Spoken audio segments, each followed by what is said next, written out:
Engineering seat ತಗೊಳಿಕ್ಕೆ ಬೇರೆ ಬೇರೆ ಊರುಗಳಿಗೆ ಹೋಗಿ ಮಕ್ಕಳನ್ನ ಕಲೀಲಿಕ್ಕೆ ಇಡ್ತಾರೆ. ಅವು ಸುಸೈಡ್ ಮಾಡ್ಕೋತಾವ. ಯಾಕೆ ಮಾಡ್ಕೋತಾವ? ಮೇ ಬಿ ಆ ಒತ್ತಡವನ್ನು ಸಹಿಸ್ಲಿಕ್ಕೆ ಆಗ್ತದೋ ಇಲ್ಲೋ ಗೊತ್ತಿಲ್ಲ. ಎಲ್ಲಾ ಒಳ್ಳೆ ಅಂಕಗಳನ್ನು ಪಡೆದವರು ಚೆನ್ನಾಗಿದ್ದಾರನ್ನ ಇಲ್ಲ, ಅಂಕಗಳನ್ನು ಕಡಿಮೆ ತಗೊಂಡವರು ಚೆನ್ನಾಗಿ ಬದುಕು ಮಾಡ್ಯಾರಲ್ಲ. ಅಕಸ್ಮಾತ್ ಮಗು ಒಂದ್ 4 ದಿವಸ ಸ್ಕೂಲ್ಗೆ ಹೋಗ್ಲಿಲ್ಲ ಅಂದ್ರೆ ನನ್ನ ಕಡೆ ಬರ್ತಾರೆ. ಅಕಸ್ಮಾತ್ ಮಗು ಮಾತು ಕೇಳಲಿಲ್ಲ ಅಂದ್ರೆ ನನ್ನ ಕಡೆ ಬರ್ತಾರೆ. ಮಗು ಬೆಚ್ಚಿ ರಾತ್ರಿ ನಿದ್ದೆ ಮಾಡದ ಹಾಸಿಗೆಯಲ್ಲಿ ಮೂತ್ರಿ ಮಾಡ್ಕೊಂಡು ಓಡಿ ಬರ್ತಾರೆ. ಮಾನಸಿಕ ರೋಗಗಳಂದ್ರೆ ಆತಂಕ ಇರಬಹುದು, ಖಿನ್ನತೆ ಇರಬಹುದು, ಗೀಳಿ ಇರಬಹುದು, ಇಚ್ಛಿತ ವಿಕಲತೆ ಇರಬಹುದು ಅಥವಾ ಮೂಡ್ ಸ್ವಿಂಗ್ಸ್ ಇರಬಹುದು. ಇವೆಲ್ಲ ಉಳಿದ ಕಾಯಿಲೆಗಳಂತೆ ಕಾಯಿಲೆ ಚಿಕಿತ್ಸೆಯಿಂದ ಗುಣಪಡಿಸಲು ಸಾಧ್ಯ.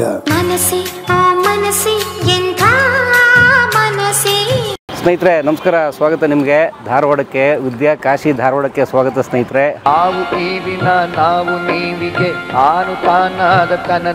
ಹೌದು, ನಾವೀಗ ಧಾರವಾಡದಲ್ಲಿದ್ದೀವಿ ಸ್ನೇಹಿತರೆ. ಉತ್ತರ ಕರ್ನಾಟಕದ ಹೆಮ್ಮೆಯ ಜಿಲ್ಲೆ ನಮ್ಮ ಧಾರವಾಡದಲ್ಲಿದ್ದೀವಿ ಸ್ನೇಹಿತರೆ. ಇಲ್ಲಿ ಸ್ನೇಹಿತರೆ ಧಾರವಾಡ ಅಂದ ತಕ್ಷಣ ನೆನಪಾಗೋದು ನಮಗೆ ಸ್ನೇಹಿತರೆ ನಮ್ಮ ಅಂಬಿಕಾತನಯ ದತ್ತ ದರಾ ಬೇಂದ್ರೆಯವರು, ಬೇಂದ್ರೆಯವರ ಸಾಧನಕೇರಿ ಇರುವಂತಹ ಊರು ಸ್ನೇಹಿತರೆ ಇದು ನಮ್ಮ ಧಾರವಾಡ.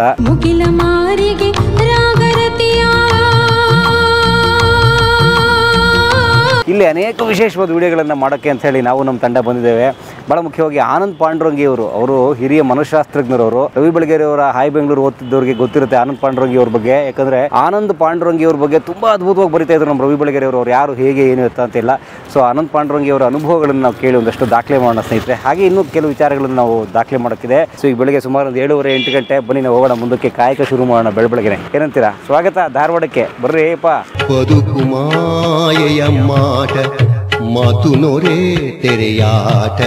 ಸ್ನೇಹಿತರೆ ನೀವು ಇಲ್ಲಿ ನೋಡ್ತಾ ಇರೋಂಥದ್ದು ನಮ್ಮ ಡಾಕ್ಟರ್ ಆನಂದ್ ಕೆ ಪಾಂಡುರಂಗಿ ಅವರ ಹಾಸ್ಪಿಟಲ್ ಅಥವಾ ಅವ್ರ ಕ್ಲಿನಿಕ್ಗೆ ಹೋಗೋ ದಾರಿ ಸ್ನೇಹಿತರೆ.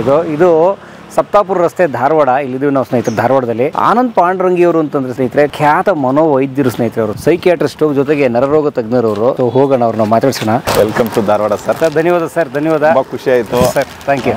ಬಹಳ ದಿನದಿಂದ ನೀವು ಮೀಟ್ ಮಾಡಬೇಕು ಅನ್ಕೊಂಡಿದ್ದೆ. ಬಹಳ ಧನ್ಯವಾದ ಸ್ನೇಹಿತರೆ. ಅವರು ಪ್ರವೀಣ್ ಅವರು ಧಾರವಾಡದ ನಮ್ಮ ಕಲಾ ಮಾಧ್ಯಮದ ವೀಕ್ಷಕರು. ಅವರು ಬಹಳ ವರ್ಷಗಳಿಂದ ನಮ್ಮ ಜೊತೆಗೆ ಟಚ್ ಅಲ್ಲಿದ್ರು.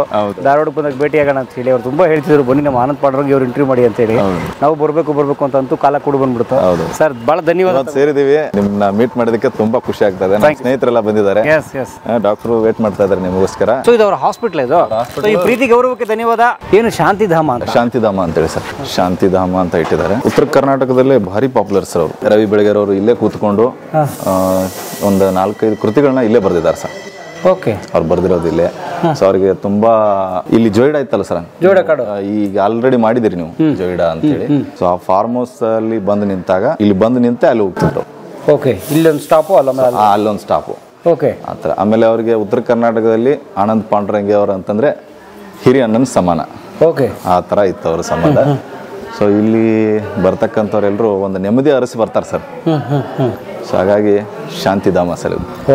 ಶಾಂತಿ ಕೊಡುವಂಥದ್ದು. ಮನಸ್ಸಿಗೆ ಕಸಿವಿಸಿಕೊಂಡು ಮಾನಸಿಕ ಒತ್ತಡಕ್ಕೆ ಒಳಗಾಗಿ ನೊಂದ ಜೀವಿಗಳಿಗೆ ಇದೊಂದು ರೀತಿ ಶಾಂತಿಧಾಮ. ಇಲ್ಲಿ ಬಂದು ಹೋದ್ರೆ ಮನಸ್ಸು ನಿರಾಳ ಆಗ್ಬಿಡುತ್ತೆ.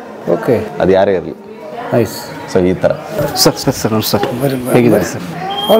ನೋಡಿ, ನಿಮಗೆ ಎಲ್ಲಿ ನೋಡಿರಿ ಸರ್? ಕಲಾ ಮಾಧ್ಯಮ ಒಂದು ಪುಟ್ಟ YouTube page sir. I think the face is quite familiar to me. Sir, thank you. ಹೇಗಿದ್ದೀರಿ? I am fine, absolutely fine. ಖುಷಿ ಆಯ್ತು ನಿಮಗೆ ಭೇಟಿಯಾಗಿ. ತಮ್ಮನ್ನ ಭೇಟಿಯಾಗಿ ನಮ್ಗೆ ಬಹಳ ಪರಮಾನಂದ ಆಯ್ತು. ತಮ್ಮ ಬಗ್ಗೆ ನಾವು ಬಹಳ ಓದಿದ್ದು ಅಂದ್ರೆ ರವಿ ಬೆಳಗೆರೆ ಪತ್ರಿಕೆಗಳಲ್ಲಿ ಅವ್ರು ತುಂಬಾ ತಮ್ಮ ಬಗ್ಗೆ ಬರೆಯೋರು. ಹೌದು, ನಮ್ಮ ಅಣ್ಣ ಅಂತಲೇ ಬರೆಯೋರು. ಅಲ್ಲ, ನನ್ನ ತಮ್ಮ ಅಂತಾನೆ ನೋಡಿದೆ. ನನಗೆ ಅವನ ಸಂಪರ್ಕ ಬಂದಾಗಿನಿಂದ ಕೊನೆವರೆಗೆ ಅವನ ತಮ್ಮ ಅಂತ ನೋಡಿದೆ. ಅದೇನೋ ಒಂದು ಆತ್ಮೀಯತೆ ಬಂತು. ಒಂದು ಫಸ್ಟ್ ಟೈಮ್ ನಾನು ಅವ್ರಿಗೆ ರವಿಗೆ ಭೇಟಿಯಾಗಿದ್ದು ಅಂದ್ರೆ ಯೂನಿವರ್ಸಿಟಿ ಆಫ್ ಅಗ್ರಿಕಲ್ಚರಲ್ ಸೈನ್ಸಸ್ ಧಾರವಾಡದಲ್ಲಿ ಒಂದು ಆನ್ಯುವಲ್ ಡೇ ಫಂಕ್ಷನ್ಗೆ ಹೋಗಿದ್ದೆ ನಾನು. ರವಿ ಬೆಳಗೆರೆ ಅವರು ಗೆಸ್ಟ್ ಇದ್ರು, ನಾನು ಗೆಸ್ಟ್ ಆಫ್ ಆನರ್ ಅಂತಿದ್ದೆ. ಆಮೇಲೆ ಆರ್ಗನೈಸರ್ಸ್ ಅವತ್ತೇನು ಹೇಳಿದ್ರು ಅಂದರೆ, ಸರ್ ಫಸ್ಟ್ ನೀವೇ ಮಾತಾಡಿಬಿಡಿ, ಮತ್ತು ರವಿ ಮಾತಾಡಿದ ಮೇಲೆ ಎಲ್ಲ ಹುಡುಗರು ಎದ್ದು ಹೋಗಿಬಿಡ್ತಾರೆ ಅಂದರು. ನಾನದೇ ಬಂದೆ, ನೀವು ಹೆಂಗೆ ಹೇಳ್ತೀರ ಹಂಗೆ ಕೇಳ್ತೀನಿ ನಾನು ಅಂತ ಹೇಳಿದೆ. ರವಿ ವೇದಿಕೆ ಮೇಲಿದ್ರು, ನನಗೆ ಮಾತಾಡಂದ್ರು. ಮೊದಲು ನಾನು ಮಾತಾಡ್ಲಿಕ್ಕೆ ಹೋಗಿ ಪೋಡಿಯಂ ಮುಂದೆ ನಿಂತೆ. ಮಕ್ಕಳು ತುಂಬ ಗಲಾಟೆ ಮಾಡಿ ವಿ ವಾಂಟ್ ರವಿ ಅಂತ ಸ್ಟಾರ್ಟ್ ಮಾಡಿದ್ರು. ನಾನು ಪೋಡಿಯಂ ಬಿಟ್ಟು ಅಳಗಾಡಲಿಲ್ಲ. ಪೋಡಿಯಂ ಮುಂದೆ ಹೆಂಗೆ ನಿಂತಿದ್ದೆ ಹಾಗೆ ನಿಂತೆ, ನಾನು ಅಳಗಾಡಲಿಲ್ಲ. ನಾನು ಆ ಮಕ್ಕಳಿಗೆ ಒಂದು ಮಾತು ಹೇಳಿದೆ. ನಾನು ಹಿಂಗೆ ಕೈ ಮಾಡಿದೆ. ನಾನು ಎಷ್ಟೊತ್ತು ಮಾಡ್ತಾರೆ? ಒಂದು 2 ನಿಮಿಷ ಆದಮೇಲೆ ಸುಮ್ಮನಾದ್ರು ಅವರು. ನಾನು ಹೇಳಿದೆ, ನಾನಾಗಿನ್ನ ಇಲ್ಲಿ ಬಂದಿಲ್ಲ, ನನ್ನ ಮನೆ ಗೌರವದಿಂದ ನೀವು ಬಂದು ಕರೆದ್ರಿ, ಅತ್ಯಂತ ಪ್ರೀತಿಯಿಂದ ಕರೆದ್ರೆ ಪ್ರೀತಿಯಿಂದ ಬಂದೇನೆ. ಮಾತಾಡಂದ್ರೆ ಮಾತಾಡ್ತೇನೆ, ಇಲ್ಲ ಅಂದ್ರಿಲ್ಲ ಹೋಗಿಬಿಡ್ತೇನೆ ಅಂತ ಹೇಳಿದ್ರು. ಒಂದೇ ಮಾತಂದರೆ ಯಾವುದೇ ಒಬ್ಬ ಅತಿಥಿಯನ್ನು ಗೌರವದಿಂದ ಕರೆದು ನೋವಿನಿಂದ ಹೋಗುವಂಥ ಒಂದು ಸನ್ನಿವೇಶ ಬರಬಾರ್ದು. ಅದಕ್ಕೆ ದಯವಿಟ್ಟು ಸುಮ್ಮನೆ ಕೊಡ್ರಿ ಅಂತ ಹೇಳಿದೆ ನಾನು. ಎಲ್ಲರೂ ಪಿನ್ ಡ್ರಾಪ್ ಸೈಲೆನ್ಸ್. ನಾವೊಂದು ಅರ್ಧ ತಾಸು ಮಾತಾಡಿದ್ದು ನಾನು. ನನ್ನ ಮಾತು ಮುಗಿದ ತಕ್ಷಣ ರವಿ ಎದ್ದು ಬಂದು I discovered a tiger today ಅಂತ ಹೇಳಿ ಒಪ್ಕೊಂಡ್ಬಿಟ್ಟ ನನಗೆ. And you are going to be my guest for dinner today ಅಂತ ನಾನು ಊಟಕ್ಕೆ ಕರ್ಕೊಂಡು ಹೋಗಿದ್ದ ಅವನು. ಕರ್ಕೊಂಡು ಹೋಗಿದ್ದ. And that's how our relation started. ಮುಂದಾದ್ರ ನಂತರ ಸಾಕಷ್ಟು ಬಾರಿ ಇಲ್ಲಿ ಧಾರವಾಡಕ್ಕೆ ಬಂದಾಗ ಮನೆಯಾಗ ಬರ್ತಿದ್ದ, ನಮ್ಮ ಜೊತೆ ಊಟ ಮಾಡ್ತಿದ್ದ. ಆಮೇಲೆ ನಮ್ಮ ಮನೆಯವರು ಅವಲಕ್ಕಿ ತುಂಬ ಚೆನ್ನಾಗಿ ಮಾಡ್ತಿದ್ದೆ, ಕೊಬ್ಬರಿ ಎಲ್ಲ ಹಾಕಿ. ಹೋಗುವಾಗ ಅದನ್ನ ಕಟ್ಟಿಸ್ಕೊಂಡು ಹೋಗ್ತಿದ್ದ ಅವ. ವೈನಿನ ಅವಲಕ್ಕಿ ಕಟ್ಟಿಕೊಡ್ರಿ ನೀವು ಅಂತ ತೊಗೊಂಡು. It was like A part of family ಇದ್ದಂಗೆ ಇದ್ದ. ಆ್ಯಂಡ್ ಸಾಕಷ್ಟು ಸರ್ತಿ ಮನೆಯೊಳಗಿದ್ದು ಇಲ್ಲೇ ಬರೀತಿದ್ದ. ಅದು ನನಗೆ ಇನ್ನೂ ನೆನಪಿದೆ. ಒಂದು ದಂಗೆ ದಿನಗಳಂತ ಒಂದು ಪುಸ್ತಕ ಡೆಡಿಕೇಟ್ ಮಾಡಿದೆ. ಅದ್ರ ನಂತರ ಒಂದು ಬುಕ್ ನಮ್ಮನೆ, ಒಂದು ಅಮ್ಮ ಅನ್ನೋ ಪುಸ್ತಕ ಮತ್ತು ಇನ್ನೊಂದು ಕವಿರಾಜ ಮಾರ್ಗವಲ್ಲ ಕಾಮರಾಜ ಯಾವುದೋ ಒಂದು ಬುಕ್ ಇತ್ತದು, ಸ್ವಲ್ಪ ಕಾಂಟ್ರವರ್ಷಿಯಲ್ ಫ್ರಂಟ್ ಪೇಜ್ ಇತ್ತು, ಹಿಂಗೇನೋ ಇತ್ತದ. I don't remember that. ಆ ಪುಸ್ತಕ ನನಗನ್ನಿಸ್ತದೆ ನಮ್ಮ ಮನೆಯೊಳಗೆ ಕೂತ ಒಂದು 300-400 ಪೇಜ್ ಬರ್ತಿದ್ದವ. ಒಂದು ಅದ್ಭುತ ಒಂದು ಅಪ್ರಿಷಿಯೇಟ್ ಮಾಡೋದಂದರೆ ಹಿಂಗೆ ಬರೀಲಿಕ್ಕೆ ಸ್ಟಾರ್ಟ್ ಮಾಡಿದ ಅಂದರೆ ಹಿ ನೆವರ್ ಸ್ಟಾಪ್ಡ್. ಮತ್ತು ಅವ ಅಕ್ಷರ ಅಂದರೆ ಪ್ರಿಂಟ್ ನನಗೆ ಹಿಂಗೆ ಕೊಟ್ಟು ಹೇಳ್ತಿದ್ದವ, ಡಾಕ್ಟರ್ ಇದರಲ್ಲಿ ಒಂದು ತಪ್ಪು ಹುಡುಕ್ರಿ ನಾ ಅವತ್ತೇ ಬರೆಯೋದು ಬಿಡ್ತೇನೆ ಅಂತ ಹೇಳ್ತಿದ್ದವ. ಒಂದು ಕೊಂಬು ಇರ್ಬೋದು, ಒಂದು ದೀರ್ಘ ಇರ್ಬೋದು, ಒಂದು ಒತ್ತಕ್ಷರ ಇರ್ಬೋದು, ಏನೇ ಒಂದು ತಪ್ಪಿತ್ತಂದ್ರೆ ಹುಡುಕಿ ಕೊಡ್ರಿ, I stop writing from today ಅಂತ ಹೇಳ್ತಿದ್ದ. ಅಷ್ಟು ಓವರ್ ಕಾನ್ಫಿಡೆನ್ಸ್. ಅಂದರೆ ಅಕ್ಷರದ ಬ್ರಹ್ಮ ಅನ್ನೋ ಪದ ಅವಗಿತ್ತು. ಏನೋ ಆತ್ಮೀಯತೆಯಿಂದ ಬರ್ತಿದ್ದ, ಮನೆಯೊಳಗೆ ಇರ್ತಿದ್ದ, ನಮ್ಮ ಎಲ್ಲರ ಜೊತೆ ಊಟ ಮಾಡ್ತಿದ್ದ, ನಮ್ಮ ಮಕ್ಕಳನ್ನು ಕೂಡ ಮಕ್ಕಳಂಗೆ ನೋಡ್ತಿದ್ದ, ಹರಟೆ ಹೊಡಿತಿದ್ದ, ಪ್ರೀತಿಯಿಂದ ಹೋಗ್ತಿದ್ದ, ಪ್ರೀತಿಯಿಂದ ಬರ್ತಿದ್ದ. ದಟ್ ವಾಸ್ ಅವರ್ ರಿಲೇಷನ್ಸ್ ಅಷ್ಟೇ, ಬಾಕಿ ಏನೂ ಇಲ್ಲ. ನಥಿಂಗ್. ನಾನು ಶಿಕ್ಷಣ ಪ್ರಾರಂಭ ಮಾಡಿದ್ದು ನವಲ್ಗುಂದ್ ಅಂತ ಇಲ್ಲೇ ಪಕ್ಕಕ್ಕಿದೆ, ಧಾರವಾಡದ ಪಕ್ಕಕ್ಕೆ. ನವಲ್ಗುಂದಲ್ಲಿ ಒಂದು ಈಶ್ವರ ದೇವ್ರ ಗುಡಿ ಸಾಲಿತ್ತು. ಫಸ್ಟ್ ಆ್ಯಂಡ್ ಸೆಕೆಂಡ್ ಸ್ಟ್ಯಾಂಡರ್ಡ್ ಅಲ್ಲಿ ಓದಿದೆ ನಾನು. ಗುಡಿ ಸಾಲಿ, ಅವ್ರ ಶಾಲೆ ಗುಡಿ ಅನ್ರಿ, ಎರಡೂ ಒಂದೇ. ಅಲ್ಲಿ ಓದಿದೆ. ಅದರ ನಂತರ 3rd ಸ್ಟ್ಯಾಂಡರ್ಡ್ ಇಲ್ಲಿ ಧಾರವಾಡದಲ್ಲಿ ಒಂದು ಪ್ರೆಸೆಂಟೇಷನ್ ಸ್ಕೂಲ್ ಅಂತಿದೆ, ಅಲ್ಲಿ ಓದಿದೆ. 4th ಸ್ಟ್ಯಾಂಡರ್ಡ್ ಧಾರವಾಡದಲ್ಲಿ ಒಂದು ಗಂಡು ಮಕ್ಕಳ ಟ್ರೈನಿಂಗ್ ಕಾಲೇಜ್ ಅಂತಿತ್ತು, ಒಂದು ಗೌರ್ಮೆಂಟ್ ಸ್ಕೂಲ್ ಅದು, ಅಲ್ಲಿ ಓದ್ತಿದ್ದೆ. 5 ಮತ್ತು 6ನೇ ತರಗತಿಯನ್ನು ನಾನು ಕೆ ಬೋರ್ಡ್ ಸ್ಕೂಲ್ ಧಾರವಾಡದಲ್ಲಿ ಓದಿದೆ. 7 ಮತ್ತು 8 ಸವಣೂರಲ್ಲಿ ಗೌರ್ಮೆಂಟ್ ಮಜೀದ್ ಹೈಸ್ಕೂಲ್ ಸವಣೂರಲ್ಲಿ ಓದಿದೆ. 9, 10 ಮುನ್ಸಿಪಲ್ ಹೈಸ್ಕೂಲ್ ಹಾವೇರಿಯಲ್ಲಿ ಓದಿದೆ ನಾನು. This is how I studied. ನಂದ ಶೈಕ್ಷಣಿಕ ಜೀವನ ಈ ರೀತಿ ಆಯ್ತು. ಯಾಕೆ ಅಷ್ಟೊಂದು ಸಂಚಾರ ಅಂದರೆ ನಮ್ಮ ತಂದೆಯವರು ಗೌರ್ಮೆಂಟ್ ಸರ್ವಿಸ್ದಲ್ಲಿದ್ದರು. ಅವರು ಎಲ್ಲಿ ವರ್ಗ ಆಗ್ತದೋ ಅವ್ರಿಂದ ನಾವು ಹೋಗ್ತಿದ್ವಿ. ಹೀಗಾಗಿ ಮತ್ತು ಸಂಚಾರಿ ಶಿಕ್ಷಣನ ಅಂತ. ಬಟ್ ಒಂದು ಗಟ್ಟಿಯಾದಂಥ ಶಿಕ್ಷಣ ಅದಕ್ಕೆ ಸತ್ಯವಾಗಿ ಹೇಳಬೇಕಂದ್ರೆ. ಹೌದು.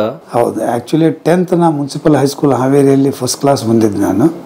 ಕರ್ನಾಟಕ ಕಾಲೇಜಲ್ಲಿ ನನಗೆ ಕಲಿಬೇಕನ್ನುವಂಥ ಒಂದು ದೊಡ್ಡ ಕನಸಿತ್ತು. ನಾವು ಬಾಲ್ಯದಲ್ಲಿ 5, 6 ತರಗತಿ 4ನೇ ತರಗತಿ ಓದುವಾಗ ಕರ್ನಾಟಕ ಕಾಲೇಜೆಲ್ಲ ನೋಡ್ತಿದ್ವಿ. ಈ ಕಾಲೇಜಾಗ ಓದೋರು ಎಂಥ ಭಾಗ್ಯಶಾಲಿಗಳಪ್ಪ, ನಾ ಇಲ್ಲೇ ಓದಬೇಕಂತ ಕನಸಿತ್ತು.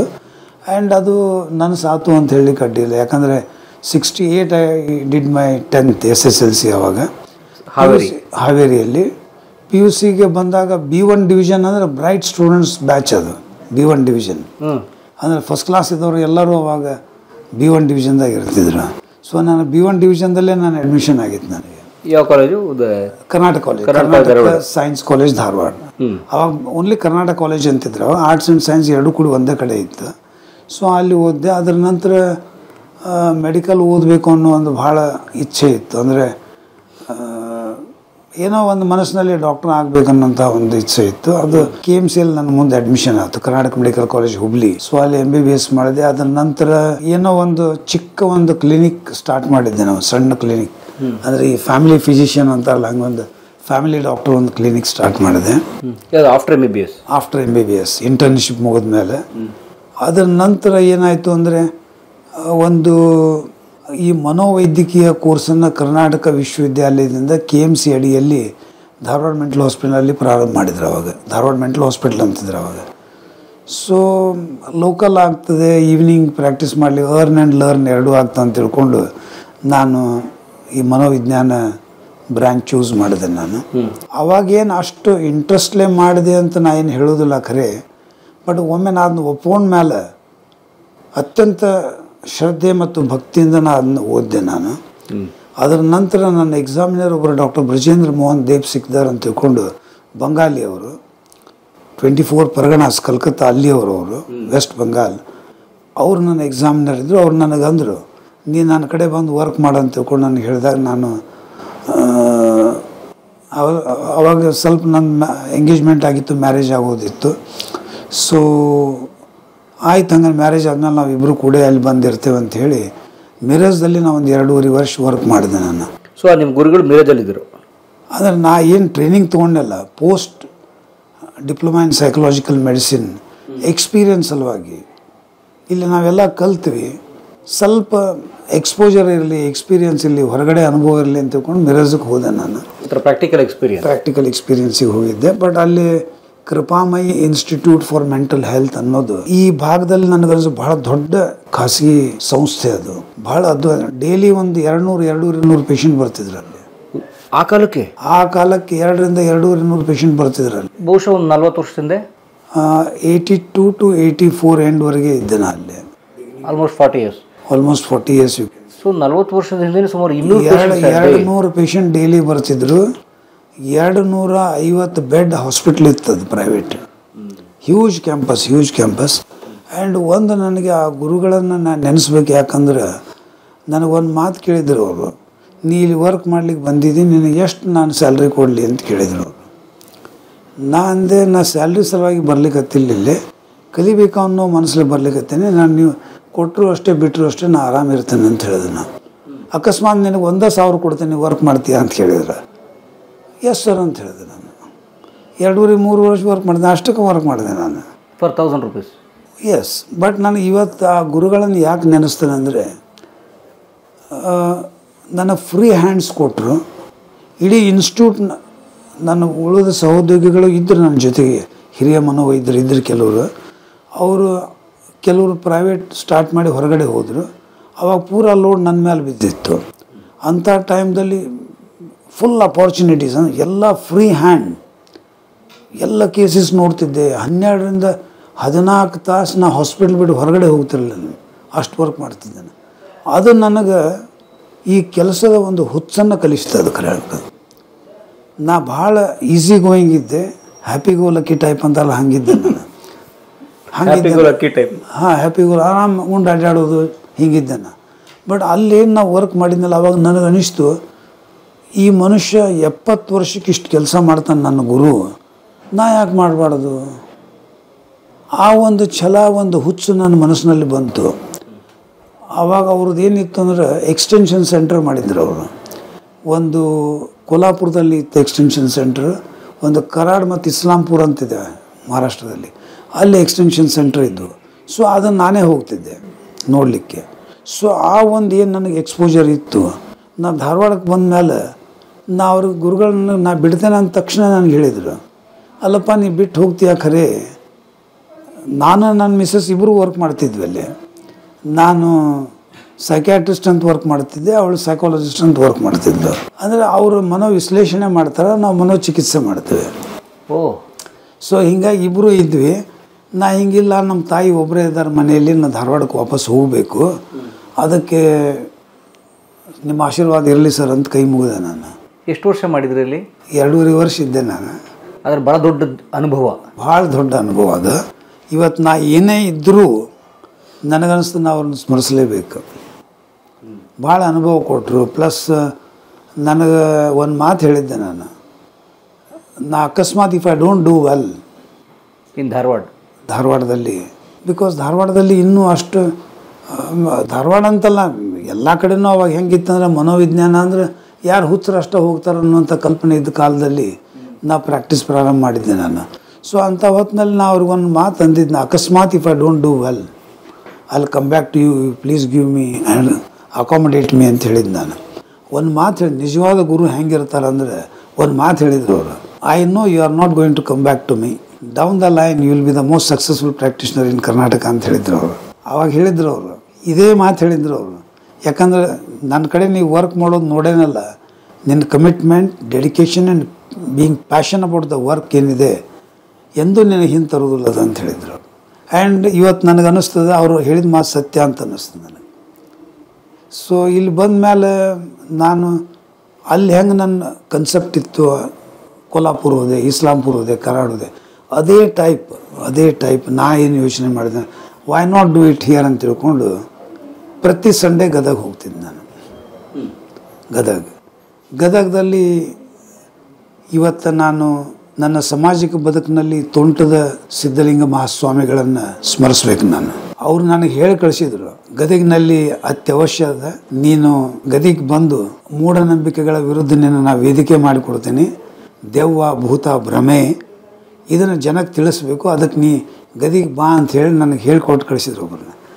ಒಬ್ಬರು ಡಾಕ್ಟರ್ ಮುಳುಗುಂದ್ ಅಂತಿದ್ರು, ಅವ್ರು ನನ್ನ ಮನೆಗೆ ಬಂದು ಹೇಳಿದರು, ನೀವು ಅಜ್ಜ ಅವ್ರು ಕರೆದಾರ ನಿಮ್ಗೆ, ನೀವು ಬಂದು ಭೇಟಿ ಆಗ್ರಿ, ಹಿಂಗೆ ಗದಗದಲ್ಲಿ ಒಂದು ನಿಮ್ಮದು ವಿಸಿಟ್ ಮಾಡಿರಿ ಅಂತ.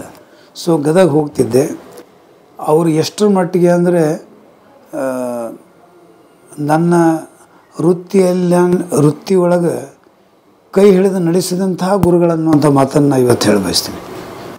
ಡಾಕ್ಟರ್ ತೋಂಟದ ಸಿದ್ಧಲಿಂಗ ಇವತ್ತು ಲಿಂಗೈಕ್ಯದ ಅವರಿಲ್ಲ, ಬಟ್ ಅವ್ರನ್ನ ನಾನು ಸ್ಮರಿಸಲೇಬೇಕು. ಯಾಕಂದರೆ ಅವರು ಬಹಳ ದೊಡ್ಡ ವೇದಿಕೆಯನ್ನು ಕೊಟ್ಟರು. ಪ್ರತಿ ಅವರ ಶಿವಾನುಭವ ಇರ್ಬೋದು ಅಥವಾ ಪ್ರತಿಯೊಂದು ಯಾವುದೇ ಕಾರ್ಯಕ್ರಮಗಳಿದ್ದಾಗ ಕೂಡ ಅವರ ಉಪನ್ಯಾಸದಲ್ಲಿ ಮನೋವಿಜ್ಞಾನದ ವಿಷಯ ಬಂತು ಅಂದರೆ ನಮ್ಮ ಆನಂದ್ ಪಾಂಡ್ರಂಗಿಯವರಿದ್ದಾರೆ, ಮನೋವಿಜ್ಞಾನದ ಒಂದು ದಂತಕಥೆ ಪವಾಡ ಅನ್ನುವಂಥ ಶಬ್ದವನ್ನು ಅವ್ರು ಬಳಸ್ತಿದ್ರು. ಅವರು ನನ್ನ ಬಗ್ಗೆ ಹೇಳ್ತಿದ್ರು ಅವರು.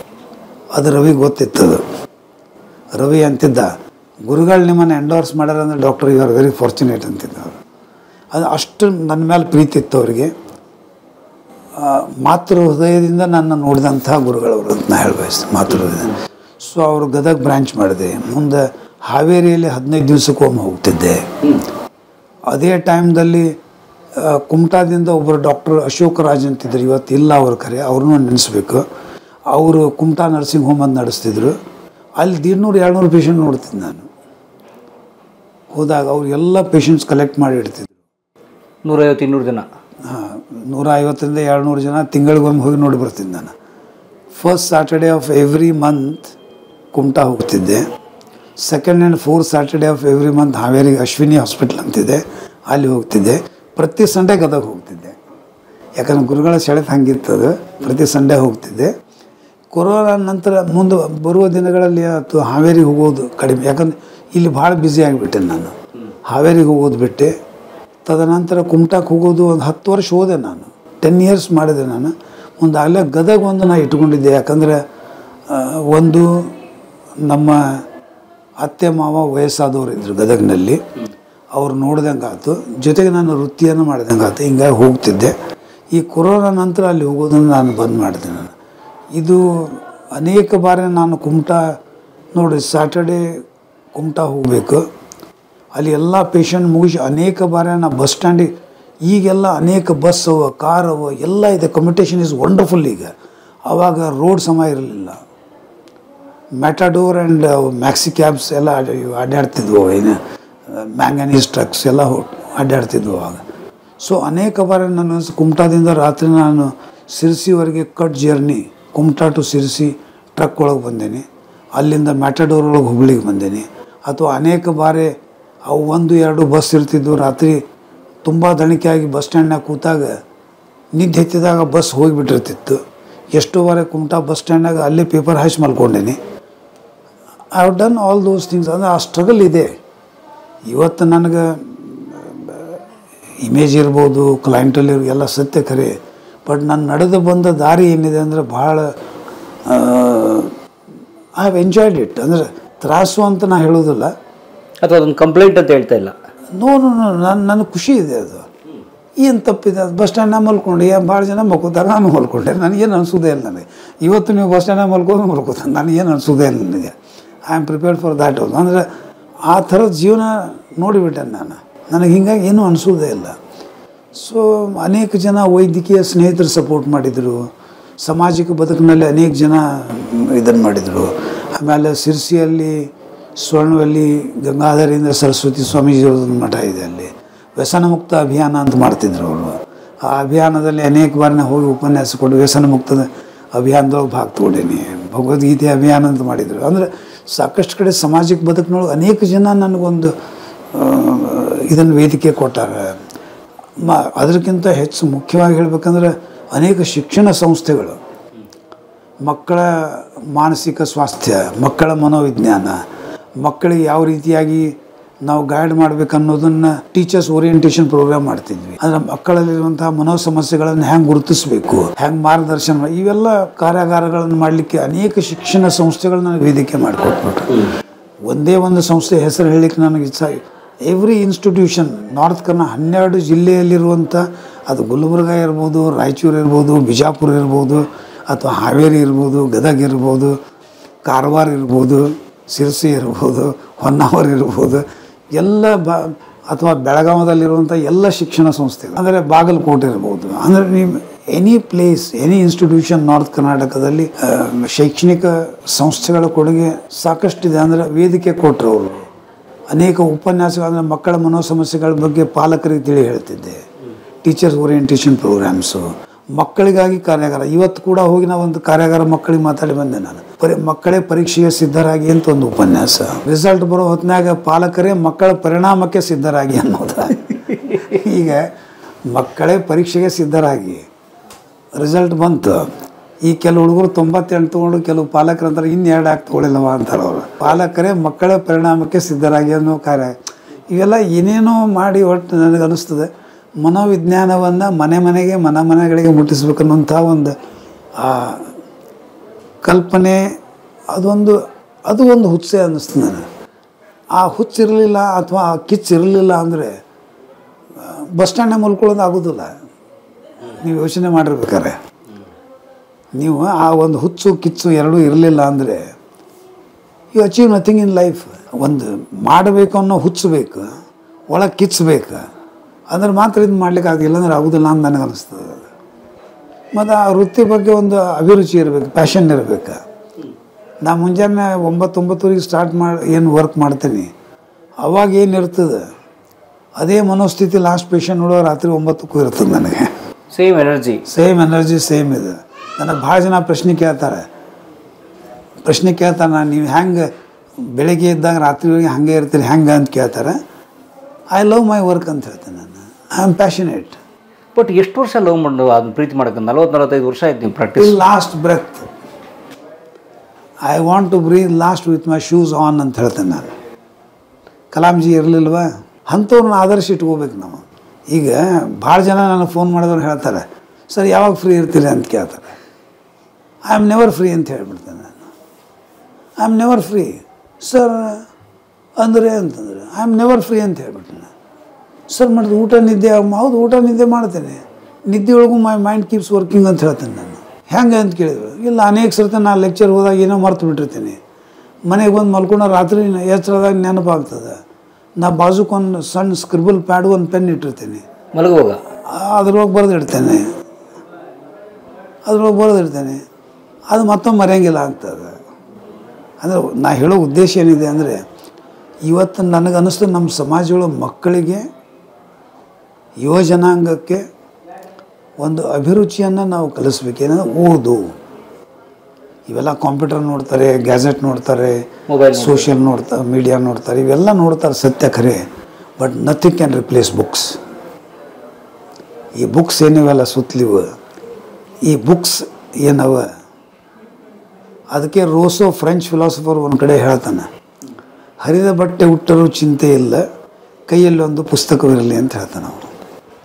ಇವತ್ತು ನಾವೇನು ನೋಡ್ತೇವೆ, ಹರಿದ ಬಟ್ಟೆ ಹುಟ್ಟರೂ ಚಿಂತೆ ಇಲ್ಲ, ಆದರೆ ಕೈಯಲ್ಲೊಂದು ಮೊಬೈಲ್ ಇರಲಿ ಅಂತೇವೆ ನಾವು. ಅಂತೇವೆ ಅನ್ನಂಗಿಲ್ಲ ಅಂತೇವೆ. ಅದು ನಾ ಏನು ಹೇಳೋದಂದರೆ, computer, I am not against the gadgets, technology ಎಲ್ಲ ನನಗೂ ಬೇಕು, ಐ ಎಂಡೋರ್ಸ್ ಇಟ್. ಆದರೆ ಒಂದು ನೆನಪಿನಲ್ಲಿ ಇಟ್ಕೋಬೇಕೇನಂದರೆ, ಪುಸ್ತಕ ಹಿಂಗೆ ತೆಗೆದು ನಾವು ಓದಿದಾಗ it is scanned and it is a print in the mind. ಕಂಪ್ಯೂಟರ್ದಾಗ ಆಗೋದಿಲ್ಲ, ಅದು ಸ್ಟ್ರೇನಿಯಸ್ ಟು ರೀಡ್ ಅವನು ಕಂಪ್ಯೂಟರ್, ಕಣ್ಣಿಗೆ ತ್ರಾಸ ಆಗ್ತದೆ. ಪುಸ್ತಕ ಓದುವಾಗ ತ್ರಾಸ ಆಗೋದಿಲ್ಲ, ಇಟ್ಸ್ ಅ ಪ್ರಿಂಟ್. ಇದನ್ನು ನಾವು ಯುವಕರಿಗೆ, ನಮ್ಮ ಯುವಜನಾಂಗ ಕಲಿಸ್ಬೇಕು. ಕಂಪ್ಯೂಟರ್ ಯೂಸ್ ಮಾಡಿರಿ, ಮೊಬೈಲ್ ಯೂಸ್ ಮಾಡಿ, ಎಲ್ಲವನ್ನು ಯೂಸ್ ಮಾಡಿರಿ.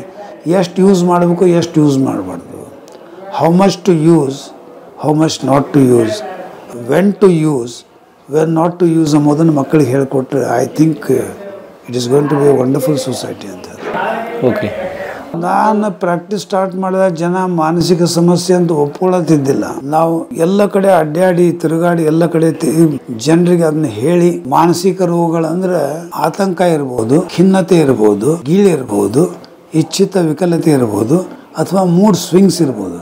ಇವೆಲ್ಲ ಉಳಿದ ಕಾಯಿಲೆಗಳಂತೆ ಕಾಯಿಲೆ, ಚಿಕಿತ್ಸೆಯಿಂದ ಗುಣಪಡಿಸಲು ಸಾಧ್ಯ. ಇದನ್ನು ಸಮಾಜಕ್ಕೆ ಸಂದೇಶ. ನಾನು ನನ್ನ ಜೊತೆಗೆ ಅನೇಕ ಹಿರಿಯರು ಬರಹಗಾರರಿದ್ದರು. ಡಾಕ್ಟರ್ ಅಶೋಕ್ ಪೈ ಅವರಿದ್ದರು, ಡಾಕ್ಟರ್ CR ಚಂದ್ರಶೇಖರ್ ಅವರಿದ್ದರು, KR ಶ್ರೀಧರ್ ಶಿವಮೊಗ್ಗದಲ್ಲಿ ಅವರ ಇಡೀ ಟೀಮ್ ಇದೆ. ಅವರೆಲ್ಲ ಬರಹಗಾರರವರು.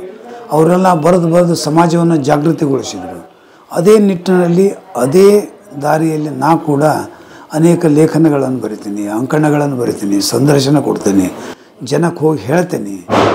ಈಗ ನಿಮಗೆ ಉದಾಹರಣೆಗೆ ಹೇಳಬೇಕು ಅಂದರೆ, ಮೊನ್ನೆ ಒಂದು ಹುಡುಗ ಔಟ್ ಆಫ್ 625 SSLCಯಲ್ಲಿ 621 ಮಾರ್ಕ್ಸ್ ತೊಗೊಂಡಿದ್ದ. ಅವ ಏನು ಮಾಡ್ತಿದ್ದ ಅಂದರೆ, ಮನೆಯಿಂದ ಹೊರಗೆ ಹೋಗ್ಬೇಕಾರೆ 4 ಹೆಜ್ಜೆ ಹೊರಗೆ ಬರ್ತಿದ್ದ, 4 ಹೆಜ್ಜೆ ಒಳಗೆ ಬಂದು 5ನೇ ಹೆಜ್ಜೆ ಹೊರಗೆ ಹೋಗ್ತಿದ್ದ ಅವ. ಓಕೆ. ಮನೆಯೊಳಗೆ ಪಾಲಕರು ಅವಾಗ ಬೈಲಿಕ್ಕತ್ತಾರ, ನೀ 5 ಹೆಜ್ಜೆ ಮುಂದೆ ಹೋಗ್ತಿ, 5 ಹೆಜ್ಜೆ ಹಿಂದೆ ಬಂದು ಆಮೇಲೆ ಹೋಗ್ತಿ, ಯಾಕೆ, ಸೀದಾ ಹೋಗು ಅಂತ. ಇಲ್ಲ, ನಂಗೆ ಹಂಗೆ ಮಾಡ್ಲಿಕ್ಕೆ ಸಮಾಧಾನ ಆಗೋದಿಲ್ಲ, ಅದು ಮಾಡಲಿಲ್ಲ ಅಂದರೆ ನಂಗೆ ಸಮಾಧಾನ ಆಗೋದಿಲ್ಲ ಅಂತ ಹೇಳಿದವ. ಪಾಲಕರು ಒಂಚೂರು ಪನಿಷ್ಮೆಂಟ್ ಮಾಡಿದರು, ಆದರೂ ಬಿಡಲಿಲ್ಲ. ಅಕಸ್ಮಾತ್ ಅವ್ನು ಮುದ್ದಾಮ್ ಮಾಡ್ತಿದ್ದ ಅಂದರೆ ಆ ಪನಿಷ್ಮೆಂಟ್ ಮಾಡಿದ್ರೆ ಅವ್ನು ಬಿಡಬೇಕಿತ್ತಲ್ಲ, ಬಿಡಲಿಲ್ಲ. ಅದರ ಅರ್ಥ ಏನು, ಅವಾಗೇನೋ ಸಮಸ್ಯೆ ಇದೆ, ಆತಂಕ ಇದೆ, ಭಯ ಇದೆ. ಹಂಗೆ ಮಾಡಲಿಲ್ಲ ಅಂದ್ರೆ ಮನೇಲಿ ಯಾರಿಗೂ ಏನೋ ಆಗ್ತದೆ, ಏನೋ ಕಾರಣ ಇರ್ಬೋದು. ಅದನ್ನು ಅರ್ಥ ಮಾಡಿಕೊಂಡ್ರೆ ನಂಗೆ ಅನ್ನಿಸ್ತದೆ, ಆ ಮಗುವಿನ ಜಾಗದಾಗ ನಾವು ನಿಂತು ನೋಡಿದರೆ ಆ ಮಗುವಿನ ತ್ರಾಸು ಗೊತ್ತಾಗ್ತದೆ. ನಾವಾಗಿ ನಾನು ಅಂತ ನೋಡಿದಾಗ ಆ ಮಗುವಿನ ತ್ರಾಸು ನಂಗೆ ಗೊತ್ತಾಗೋದಿಲ್ಲ. ಆ ಮಗುವಿನ ಜಾಗದಾಗ ನಿಂತು ನೋಡಿದ್ರೆ ಗೊತ್ತಾಗ್ತದೆ. ಆ ಮಗು ಸ್ಕೂಲಿಗೆ ಹೋಗಿ ಅವರು ಪ್ರಿನ್ಸಿಪಲ್ ಆ್ಯಂಡ್ ಮ್ಯಾನೇಜ್ಮೆಂಟ್ಗೆ ಹೇಳ್ಯಾರ, ಇವಾಗ ನೀವು ಹೇಳಿ ಹಿಂಗೆ ಮಾಡಬೇಡ ಅಂಥೇಳಿ. ಅವರು ಪ್ರಿನ್ಸಿಪಲ್ ಆ್ಯಂಡ್ ಮ್ಯಾನೇಜ್ಮೆಂಟ್ದವ್ರು, ಯಾಕಂದ್ರೆ ಆ ಸ್ಕೂಲಿಗೆ ನಾನು ಲೆಕ್ಚರ್ಗೆ ಹೋಗ್ತೇನೆ, ಅವ್ರು ಏನು ಹೇಳಿದರು ಅಂದರೆ, ಇದು ಏನೂ ಅಲ್ಲ, ಅಲ್ಪ ಸ್ವಲ್ಪ ಮಾನಸಿಕ ಒತ್ತಡದಿಂದ ಆಗ್ತದೆ, ಹಿಂಗೆ ಡಾಕ್ಟ್ರ್ ಕಡೆ ಹೋಗಿ ಬರ್ರಿ ಅಂತ ನನ್ನ ಕಡೆ ಕಳಿಸಿದ್ರು. ಅವರು ಮನಸ್ಸಿಗೆ ಇದಕ್ಕೆ ಏನು ಸಂಬಂಧದ. ಈಗ ಅವ್ರು ಬಂದರು, ನೋಡಿದೆ, ನಾ ಹೇಳಿದೆ ಸಂಬಂಧ ಏನದ ಅಂಬೋದು 1 ತಿಂಗಳು ಬಿಟ್ಟು ಬಂದು ಹೇಳ್ರಿ ಅಂತ ಹೇಳಿದೆ. ಸಿಂಪಲ್ ಮೆಡಿಸಿನ್ಸ್ ಕೊಟ್ಟು ಕಳಿಸಿ ನೆಕ್ಸ್ಟ್ ಮಂತ್ ಬಂದಾಗ ಮಾಡೋದು ಬಿಟ್ಬಿಟ್ಟಿದ್ದ. ಅದಕ್ಕೆ ಗೀಳು ರೋಗ ಅಂತಾರೆ, ಅಬ್ಸೆಷನ್ ಅಂತಾರೆ. Obsessed with a thought. ಅವ ಅದು ಮಾಡಲಿಲ್ಲ ಅಂದ್ರೆ ಸಮಾಧಾನ ಆಗ್ತಿದ್ದಿಲ್ಲ, ಸೊ ಅದು ಮಾಡ್ತಿದ್ದವ. ಸೊ ಈ ರೀತಿಯಾದಂಥ ಕೆಲವು ಉದಾಹರಣೆಗಳನ್ನು ಲೆಕ್ಚರ್ ಒಳಗೆ ಅಲ್ಲಿ ಇಲ್ಲಿ ಹೇಳಿ ಜನಜಾಗೃತಿ ಮಾಡಿದ್ದಕ್ಕೆ ಇವತ್ತಿಗೆ ಸಾಕಷ್ಟು ಜನರಿಗೆ ಅದರ ತಿಳುವಳಿಕೆ ಅದ. ಈಗ ನನ್ನಲ್ಲಿ ಬರುವಂಥ ಈಗ ಮಗು ಎಷ್ಟರ ಮಟ್ಟಿಗೆ ಜಾಗೃತಿ ಆಗಿದೆ ಅಂದ್ರೆ, ಅಕಸ್ಮಾತ್ ಮಗು ಒಂದು 4 ದಿವಸ ಸ್ಕೂಲಿಗೆ ಹೋಗಲಿಲ್ಲ ಅಂದ್ರೆ ನನ್ನ ಕಡೆ ಬರ್ತಾರೆ. ಅಕಸ್ಮಾತ್ ಮಗು ಮಾತು ಕೇಳಲಿಲ್ಲ ಅಂದ್ರೆ ನನ್ನ ಕಡೆ ಬರ್ತಾರೆ. ಮಗು ಬೆಚ್ಚಿ ರಾತ್ರಿ ನಿದ್ದೆ ಮಾಡಿದ ಹಾಸಿಗೆಯಲ್ಲಿ ಮೂತ್ರಿ ಮಾಡ್ಕೊಂಡು ಓಡಿ ಬರ್ತಾರೆ. ಅದು ಅಷ್ಟು ಜನಜಾಗೃತಿ ಆಗಿದೆ. ಯಾಕಂದರೆ credit goes to so many people. ನಾವು ಒಬ್ಬನೇ ಅಂತಲ್ಲ, ಅನೇಕ ಮನೋವಿಜ್ಞಾನಿಗಳ ಕಾಂಟ್ರಿಬ್ಯೂಷನ್ ಇದೆ ಇದ್ರಾಗ. ಸಾಕಷ್ಟು ಜನ ಲೇಖನ ಬರ್ತಾರೆ. ಹೇಳಿದ್ನಲ್ಲ, ಅಶೋಕ್ ಪೈ ಅವರು, CR ಚಂದ್ರಶೇಖರ್ ಅವರು, ಶ್ರೀಧರ್ ಎಲ್ಲರೂ ಬರೆದಿದ್ದಾರೆ. ಅಂದರೆ ನಾ ಯಾಕೆ ಹೇಳ್ತಾ ಇದ್ದೇನೆಂದರೆ, ಸ್ವಸ್ಥ ಸಮಾಜದ ನಿರ್ಮಾಣ ಕನ್ಸೆಪ್ಟ್ ಬೇಕು ಅಂದರೆ ಸಮಾಜದಲ್ಲಿ ಮಾನಸಿಕ ಸ್ವಸ್ಥತೆ ಇರಬೇಕು. ಸ್ವಸ್ಥ ಮನಸ್ಸು, ಸ್ವಸ್ಥ ಮನೆ, ಸ್ವಸ್ಥ ಸಮಾಜ, ಸ್ವಸ್ಥ ರಾಷ್ಟ್ರ ಅನ್ನುವಂಥ ಕನ್ಸೆಪ್ಟ್ ಬೇಕು ಅಂದರೆ ಮಾನಸಿಕ ಆರೋಗ್ಯ ಭಾಳ ಮುಖ್ಯ ಅದ. ಸೊ ಒಬ್ಬನ ವೈಯಕ್ತಿಕ ಮನಸ್ಸಿಗೂ ದೇಶದ ಆರೋಗ್ಯಕ್ಕೂ ಸಂಬಂಧ ಇದೆ. ಅಂದರೆ ಎಲ್ಲರದ್ದು ಮನಸ್ಸು ಚೆನ್ನಾಗಿತ್ತು ಅಂದರೆ ಇಡೀ ದೇಶವೇ ಸಮೃದ್ಧಿಯಾಗಿ ಆಗ್ತದಲ್ಲ. ಎಲ್ಲರ ಮನಸ್ಸು ಸುಸ್ಥಿತಿಯೊಳಗಿರ್ತದೆ. ಈಗ ನೀವು ನೋಡಿದ್ರಿ, ಕೆಲವು ಕಡೆ ರ್ಯಾಟ್ ರೇಸ್ ಇದೆ. ಕೆಲವು ವಿದ್ಯಾರ್ಥಿಗಳು ಇಂಜಿನಿಯರಿಂಗ್ ಸೀಟ್ ತೊಗೊಳಿಕ್ಕೆ ಬೇರೆ ಬೇರೆ ಊರುಗಳಿಗೆ ಹೋಗಿ ಮಕ್ಕಳನ್ನ ಕಲೀಲಿಕ್ಕೆ ಇಡ್ತಾರೆ. ಅವು ಸುಸೈಡ್ ಮಾಡ್ಕೋತಾವೆ. ಯಾಕೆ ಮಾಡ್ಕೋತಾವೆ? ಇತ್ತೀಚೆಗೆ ಪತ್ರಿಕೆಯಲ್ಲಿ ತುಂಬ ವರದಿ ಆಗುತ್ತದೆ. ಇತ್ತೀಚೆಗೆ ಪತ್ರಿಕೆಯಲ್ಲಿ, ಮಾಧ್ಯಮದಲ್ಲಿ ವರದಿ ಆಗ್ತದೆ. ಯಾಕೆ ಆಗ್ತದೆ? ಮೇ ಬಿ ಆ ಮಕ್ಕಳಿಗೆ ಅದು ಆ ಒತ್ತಡವನ್ನು ಸಹಿಸ್ಲಿಕ್ಕೆ ಆಗ್ತದೋ ಇಲ್ಲೋ ಗೊತ್ತಿಲ್ಲ. ಪಾಲಕರ ಎಕ್ಸ್ಪೆಕ್ಟೇಷನ್ ಏನೋದನ್ನೋ ಗೊತ್ತಿಲ್ಲ. ಸೊ ಮಕ್ಕಳ ಮೇಲೆ ಅತಿಯಾದಂಥ ಒತ್ತಡವನ್ನು ಹಾಕೋದನ್ನು ಬಿಟ್ಟು, ನಾ ಅನೇಕ ಬಾರಿ ಹೇಳ್ತೇನೆ ಮಕ್ಕಳಿಗೆ, ನಿಮ್ಮ ಪ್ರಯತ್ನ 100ಕ್ಕೆ 100 ಇರಲಿ. ಅಂಕಗಳು 100ಕ್ಕೆ 100 ಬೇಡ, ಪ್ರಯತ್ನ 100ಕ್ಕೆ 100 ಇರಲಿ, ಪ್ರಾಮಾಣಿಕ ಪ್ರಯತ್ನ ಇರಲಿ. ಅಂಕಗಳು ಯಾಕೆ ಎಷ್ಟರ ಬರಲಿ, ಏನು ಮಾಡೋದು? ಅದು ಎಲ್ಲ ಒಳ್ಳೆಯ ಅಂಕಗಳನ್ನು ಪಡೆದವರು ಚೆನ್ನಾಗಿದ್ದಾರನೇ ಇಲ್ಲ, ಅಂಕಗಳನ್ನು ಕಡಿಮೆ ತೊಗೊಂಡವರು ಚೆನ್ನಾಗಿ ಬದುಕು ಮಾಡ್ಯಾರಲ್ಲ. ಒಳ್ಳೆಯ ಬದುಕು ಮಾಡಲಿಕ್ಕೆ ಅಂಕಗಳೇ ಮುಖ್ಯ ಅಲ್ಲ, ಬದುಕಲು ಕಲಿಯಿರಿ. ಇದನ್ನು ಸಮಾಜಕ್ಕೆ ಹೇಳ್ಕೊಡು. ಬದುಕಲು ಕಲಿಯಿರಿ ಅಂದರೆ ಮನಸ್ಸು ಬೇಕು, ಆ ಮಾನಸಿಕ ಸ್ವಾಸ್ಥ್ಯ ಬೇಕು.